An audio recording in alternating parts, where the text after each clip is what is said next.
System 333 on air. Welcome to you today, celebrating the all-time high for Bitcoin this week with Angelo, old-time friend, runs his own business, worked in the electrical field, spends a lot of time focused on trading, especially in the area of cryptocurrency. I've been getting a fair few people ask me about crypto from time to time. I've invested in it myself. Angelo has spent I don't know how many hours working on looking at the crypto charts. Welcome to the show, Angelo. How you going today? Thanks. Oh, mate, I'm feeling great, man. How are you going? Yeah, number one, sun's shining out here. 30 degrees in Sydney, blue sky, nothing better than that. Hopefully it'll be the same when I go to Melbourne in a few days now. Um, Nice. we've Angelo and I have actually we're doing this in the same place. So he's in the other room. We thought we'd just do it on Zoom because we couldn't set up the video camera. So the funny thing is in the front room of my house. So today we're going to be looking at crypto currency. Just a few general questions about it. I guess the most important thing really is we're going to be looking at both how we got into crypto. Angelo's got a different story to me, of course, and what our views are on the crypto space and how it will change the way we see currency. The other Yep. thing is we're going to be talking a bit about our predictions, not just for next year, 2021, especially now that Bitcoin has hit its all-time high, but also in the long-term future, how cryptocurrency will look then. I'd like to throw it over to Angelo now. How did you get into Yeah. crypto, Angelo? You know, you work as an electrician, running your own business during the week. How did you find the kind of time and interest to invest in this, considering you're out and about quite a bit? Yeah, I'll answer that shortly, but just to sort of cover both of us, I'd like to just firstly say that this video is mainly for entertainment purposes. Because we're discussing an asset, there's a lot of risks involved. Um, if you sort of get inspired by this video, you decide to put your life savings into Bitcoin, and then the market suddenly crashes because of some, black swan event, then that's sort of your fault and not ours, because what you've done is gamble. We don't promote gambling, and we encourage everyone to take the proper training and risk management, and and make sure that you're only sort of risking a small percentage of your portfolio, because we don't want people rocking up your door with a sledgehammer trying to break your face or something, So just to cover us, I thought I'd like to say that first. Yeah, absolutely. Just remember that, we're not investment experts, we're not financial experts, we're not, trained gurus in crypto or anything like that. We're just, here to have a bit of banter, have a bit of a laugh. Yeah. But also, if, you are interested in hearing about our opinions on crypto, this is a platform that we can do it on. So, yeah, moving forward, how did you get into crypto? What was that first point of call? Yeah. Okay, well, I've sort of come from like a background where I have a real traditional way of thinking. Like, before crypto, I thought anyone putting their money into stocks and forex or whatever were just a bunch of gamblers. So when I discovered Bitcoin, it was in 2016. I was doing some electrical work in the city. There was like a cafe that I walked in, and at the register, I saw a sign saying Bitcoin accepted here. Like, I sort of laughed to myself. I'm like, what's this? Magic internet money or something. Like, I totally disregarded it. Um, next thing you know, like a few months later, I was just at home. I was watching the news. I sometimes watch American news as well. It just popped up again. I was just like, what the hell is this Bitcoin? And I started to sort of do my research on it, and I was pretty amazed. Um, you know, when I opened up, the site that sort of described it, and I watched a few YouTube videos as well. I saw that it was like all open source, like it's everything's transparent. I'm like, hold on a minute, like why would the media and elites not like something like this? So it sort of made me question the media a little bit.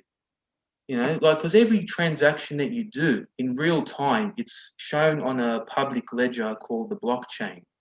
So I can send you money right now, and someone across the world will validate it. So it's very decentralized in nature. Like it's like you don't really need the banks anymore. So and then many financial people kept bashing it. Even accountants were bashing it, calling it a scam. And I got pissed off because I mean, like I'm not a programmer. Like programmers were sold into the idea of Bitcoin by just reading the code, and it actually solved a double spend problem. So I was looking at it more at an electrician's point of view, just a common person's point of view, you know, Hmm. and that's what I decided to do. I just put a little bit of my money into it. I'm like, hey, I've got nothing to lose, and I sort of forgot about it. Um, I sort of knew how to store it, and obviously, so and when it was 2017, I remember at the time I was in Thailand, and out of nowhere, I was just reading through the news in my spare time, and I just out of nowhere noticed that Bitcoin shot up to 20 grand, or Hmm. 20, it was like 26 grand or something at the top. And for the first time in my life, I was like trembling. Like I actually put my money into something and it actually paid off. Hmm.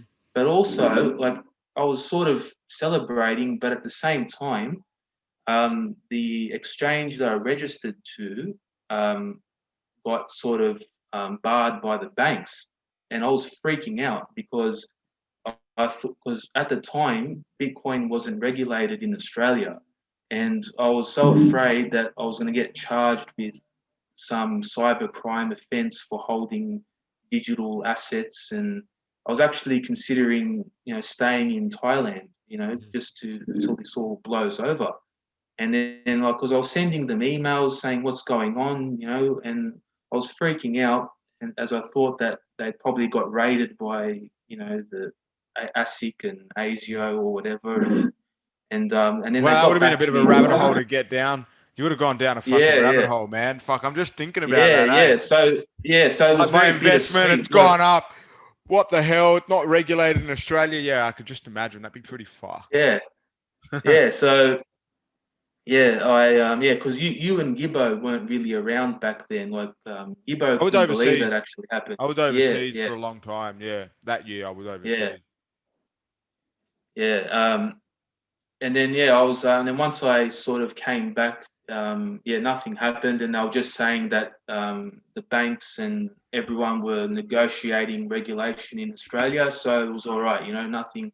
They declared Bitcoin as property, so whatever profits you make, it's exactly like as if you were selling a house. So you sell 50% of your profits for capital gains.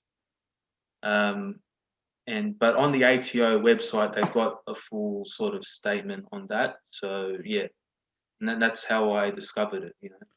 Wow, okay. So I mean, yeah, the story in Thailand, seeing your money going up, I mean, that would be, yeah, that's the dream for a lot of people, I think, the, that's kind of the dream for a lot of people. Um, what I find interesting, so, I guess I'll give you my own story as well. So I was overseas that during this time, same time I was overseas, I was in India, then I was in America. I came back in the end of 2017 when Bitcoin had pretty much hit the top of the market back then, right? And my friend rings me and he goes, "Hey, buddy, are you back in Australia?" I said, "Yeah." He goes, "Come to my house right now. Do you want to make money?" Anyway, funnily enough, he wrote out some forms saying, I do not take responsibility for your investments, which I signed because the investment I made back then completely dumped. I bought a whole heap of Litecoin at a high price and it dumped within 2 weeks. Uh, It now was a lot of people went through that. yeah, but this is an amazing story, okay?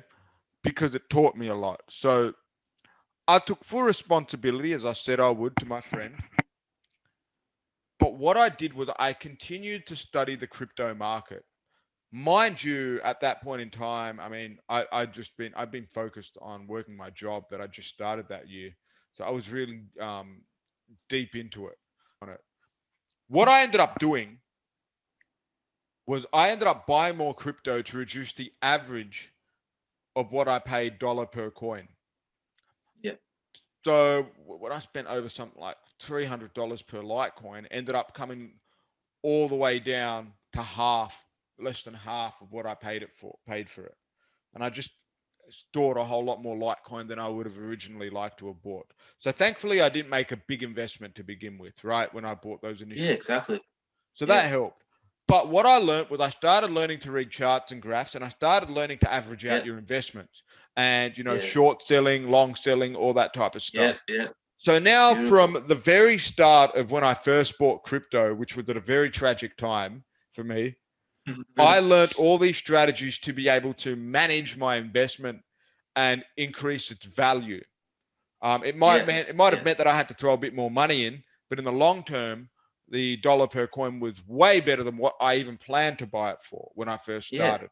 So it was all yeah, about exactly. looking at the situation and asking, what can I do to maximize my return on investment after I've already committed?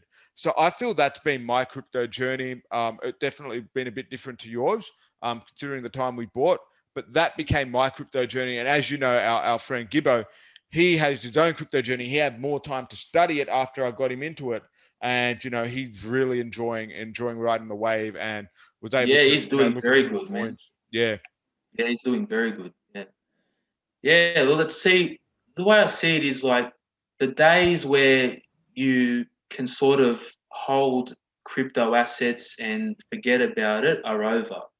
I mean, crypto's got a lot more adoption now compared to back then. So the people that have become billionaires in this space, they were the ones that bought into it in 2010. Like Bitcoin back in the day was like $1. Hmm. Can you And believe people that? It are was going on the $1. dark web buying drugs. Yeah, yeah, that's what it was back then, when those are the people that made the billions. But look, people like us now, we've got a chance of becoming millionaires in this space, but we have to be a little bit more active, by sort of learning how to read charts, timing the market. So if you dedicate yourself to it, you can potentially make millions of dollars, or you can make tens of thousands of dollars. It can supplement your income. You know what I mean? Like there's so much volatility. If you're on the right end of the market, man, you're laughing. You're laughing. What do you think it is that stops people from buying into crypto? Because I mean, I'd like to move into looking at the crypto space as a whole, like Yeah, yeah, and kind of where it's going if we're looking at society. But look, a lot of people. I mean, there probably are a lot of people on my Facebook that think or whatever watching this. Thinking, well, crypto's bullshit. Like that's the first yeah. barrier of entry. You said you came from a traditional way of thinking. That was, how would you say to someone just random, common person, to overcome that barrier of entry? To overcome that barrier of entry. Well, see, most people in this world believe that their money is safe in the bank. Okay, that's what they've been taught by their parents and grandparents from young. See, the grandparents that have sort of come to this country, whatever, they sort of bought properties here for like 20, 30 grand. Okay, and because of their journey and what worked for them, they automatically think that it will sort of work for us, but it's not. Okay, we investing in property won't make the same returns as what our grandparents made. Like, so Bitcoin is our new sort of chance to make big amounts of return. Now, and also the media is a big obstacle to people buying Bitcoin, because the way they talk They about it, manipulate the market. they speak to it in, like, they speak about Bitcoin in such a negative manner, and that sort of deters people from buying it. But if people actually understood the value that it can bring, I'm very sure people will buy it. I mean, Bitcoin, if you look at the historical charts, it's proven itself over and over again. People have said Bitcoin's dead like 1,000 times now, and it's still made a comeback. Like in 2018, man, like, you don't know the bullshit that I went through with, people fucking telling me that Bitcoin's dead, get out of it, and look at it now. It's proven everyone wrong again. So, I mean, you got to have like an iron will to sort of succeed. You got to be willing to go against the masses if necessary I feel to like there's a few succeed in this things, space. with Yeah, that. Like, one, you got to be willing to invest in it in your own terms, even if your mates recommend it and whatnot. Like I said, don't listen to your mates. Um, don't listen to the media, the masses. Listen to yourself, right? Um, yeah, listen to yourself. Look, like I said, might have had it recommended to me by a lot of different people, but even when I went to make that purchase and to buy, um, I felt like that was me listening to myself. That you've got the money, just put it in, see what happens, right? yeah, yeah, And and, yeah, and be fine with it. Be fine with it, not yeah, attachment, right? yeah, And then the other thing is, I don't give a fuck what the news is saying about crypto and whatnot. Just trust the process, keep the money in. And that's where I said that with that patience, because it teaches a lot of patience. yeah. Um, Oh, yeah, yeah, and like the patience that you need to have in crypto, like it's equivalent to like sales. I think you need more patience in crypto than you do in working in sales, because, sales you're dealing with, person to person, human to human. Um, crypto, you're dealing with a whirlpool, a sea of biopsychology, a sea of biopsychology. And biopsychology is the correlation I see between the two. But when you're like, the thing is, it's easy to deal with biopsychology human to human, right? But man, when you're dealing with biopsychology on a market and you have an yeah, investment, which isn't your time, it's your money, it's monetary. It is your time as well. Okay, actually, it is your time. It's just studying the market and whatnot. You're actively trading. But in order to read that overall biopsychology, and this takes me to my next point, Angelo, because I know this is something you've thoroughly worked on. How do you get into reading the charts to understand that? yeah. Well, I've personally taken a lot of courses to sort of learn this sort of thing. I've spent hours of my time, learning about technical analysis, fundamental analysis, and that's the most important thing that you need to know when you're investing in anything. Hmm. Really, it's just a lot. It's just effort in general. You just got to put in effort. There's a lot of like free content on YouTube that you can learn from. You can buy books, and that's what I've done. You got to study. You have to study. You got to study and you got to make a plan. Okay, you can't go into war without a plan. It's the same thing. Like If you fail to investing, plan, you plan to fail. yeah, like investing in crypto or whatever or any asset. If you don't have a plan, you're going to get slaughtered. There's people with billions of dollars that can easily take the prices wherever you want, and if you don't know how to be on the right side of the market, you're finished. You're gonna be lining up for Centrelink. You know, like it's a real dog eat dog world in the financial market, and yeah, you just gotta knuckle down. That's all I gotta say. Yeah, it's commitment, really, commitment to the process Yeah, and yeah, learning. yeah, yeah. So, in terms of, you kind of, I guess, moving throughout your, I would call crypto a journey. It is a journey because you're learning so much as you go. What do you think is one skill set that you've developed from investing in crypto prior to having ever invested in it before? Oh wow, that's a good question. Look, yeah, as I was saying in the beginning, like I came from a very traditional view of thinking where you just simply work. save your money and see what happens. Crypto, like people say that crypto corrupts you. No, that's actually done the opposite. I've never been more financially savvy in my life since discovering Bitcoin. I've never had interest in economics and charts since I discovered Bitcoin. Um, it's changed my whole life. Like discovering Bitcoin has opened up like a portal, and I feel like I live also in an alternative universe. Like I live outside of a bubble compared to everyone else. Like I've become more responsible with my money, and and the results show for themselves. So I mean, crypto does not corrupt you. It will actually improve you as a person. The corrupted get corrupted no matter what. Yeah, well, look, because But the that, thing so that's so is, that's it. It's arbitrary of the person. It's arbitrary of the person. There are people yeah, who want to be corrupting crypto. That's them as a person, right? If yeah, you and have it, and going with the right process, the right intentions, you yeah, can you'll really, succeed. yeah, you can. What I felt, I mean, if I was to think about what I've learned is, um,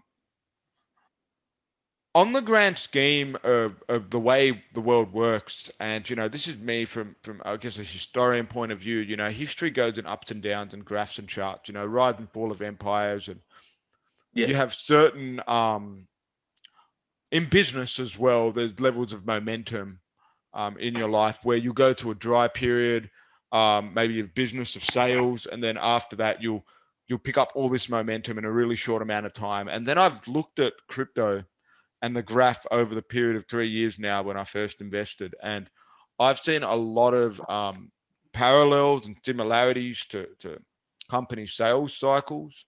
Um, and, I think the pandemic has been a really good testimony to it too, because, the pandemic, you see the graph. It's like a black swan event in the grand scheme of yeah, things, right? yeah, In the grand scheme of things, it is a black swan event. But even you see how the management of that event is done on graphs right across businesses, right across life in general. The pace of life is slowed down. Things aren't as done as efficiently as before because people can't go out and about. So I mean, I think crypto really the nature of the crypto market and the graph is indicative of all other graphs, all other charts, all other things that happen within existence, whether it's money or life in general. yeah. It tells a story pretty much.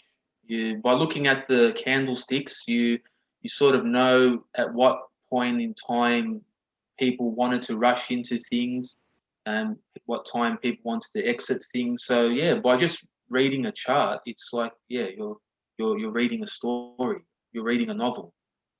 Yeah, it's definitely something that is acquired when you see. I think you can only really learn this when you've invested, right? Because see, Yeah. my thing is you can get as many people to read as many crypto books, as many whatever, watch as many videos. If they haven't put their money in the market and started out their journey from that, but they're not going to understand you. It takes the intricacy of learning by being in it to win it, Mm. to be able to Yeah. to get that mentality, to get that mindset. Yeah.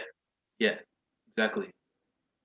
So moving on now, just to finalize, because we feel like we've actually covered a wealth of important information for our viewers. What predictions do you have on the crypto space, both in the short term, so for 2021, and also in the long term, whether it be 5, 10 years from now? Ooh, okay. All right.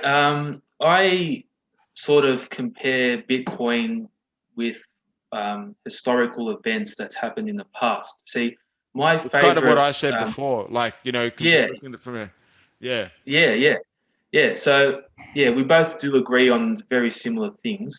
Um, but my favorite documentary was Tulip Mania, and that's what I believe the There's a potential there's a is. doco So, on it. yeah, Yeah, I back in haven't the seen it. I got to days, watch it. in the 1600s, like in the Dutch Golden Age, tulips were seen as a status symbol. And what happened was there was one particular tulip that sort of emerged, and it had some different patterns on it compared to other ones. And that particular tulip was highly speculated on, and it got out of hand to the point where people were offering 12 acres of land for that one tulip. Mm-hmm. And and what the reason that it had the colors was that it was actually sick.